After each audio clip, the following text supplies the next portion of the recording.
Okay team members, so இந்த பிளாக்டுன்னு ஏன் வருது?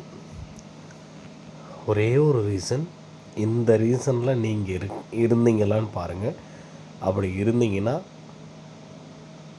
யாரையும் டிஸ்டர்ப் பண்ணாதீங்க. உங்களுக்கு ஆன்சர் இது தான். பிளாக்டுன்னு வர்றதுக்கான ஒரே ஒரு ரீசன், லாஸ்ட் ஒரு 3 டேஸாக லாகின் பண்ணி உங்களுக்கு தேவையான அந்த ஆப்ஷனை சூஸ் பண்ணுங்கன்னு எஸ்பிஓவில் இருக்கிற அத்தனை பேர், நோட்டீஸ் போர்ட்லேருந்து, குரூப்லேருந்து, கமாண்டர்ஸ்லேருந்து, டீம் லீடர்லேருந்து, இன்ட்ரடியூசர்லேருந்து எல்லாரும் சொல்லிக்கிட்டு இருந்தும் அதை கண்டுக்காமல், கேர் பண்ணிக்காமல், அந்த ஃபார்மை ஃபில் பண்ணாமலே இருந்ததுனால உங்கள் ஐடி பிளாக்டு லிஸ்ட்டுக்கு போயிடுச்சு. ஸோ உங்களுக்கு 3 மந்த்ஸுக்கு அப்புறம் நீங்கள் பே பண்ண அமௌண்ட்டும் ப்ளஸ் நீங்கள் ஒர்க் பண்ண பேமெண்ட்டும் வந்து சேரும்.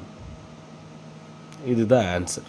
Okay right. ஸோ உங்களுக்கெல்லாம் அதுக்கப்புறம் தான் ப்ராசஸே பண்ணுவாங்க, அது வரைக்கும் பண்ண மாட்டாங்க. பிளாக்டு லிஸ்ட்டுக்கு போகிறதுக்கான ஒரே ரீசன் என்ன, லாஸ்ட் ஒரு 3 டேஸாக நீங்கள் உங்களுக்கான ஆப்ஷனை சூஸ் பண்ணுங்கள். நான் கூப்பன் கோடு பர்ச்சேஸ் பண்ணுறேன், இல்லை நான் கூப்பன் கோடு பர்ச்சேஸ் பண்ணாமல் கண்டினியூ பண்ணுறேன், இல்லை எனக்கு எஸ்பிஓ வேண்டாம் ரீஃபண்டபிள் கொடுத்துருங்க. இந்த 3 ஆப்ஷனில் எந்த ஆப்ஷனுமே சூஸ் பண்ணாமல் 3 4 நாளாக கத்திக்கிட்டு இருந்தோம்ல, ரைட். அப்படி இருந்தும் அமைதியாக இருந்த மக்களுக்கு பிளாக்டுன்னு மட்டும்தான் வரும். ஒரு சொல்யூஷனுமே அவங்களுக்கு கிடையாது. ஓகே, கிளியராக இருங்க. இதில் 3 மந்த்ஸ்க்கு அப்புறம் உங்களுக்கு தேவையான சொல்யூஷன் ஆட்டோமேட்டிக்காக வந்து சேரும். Okay, thank you.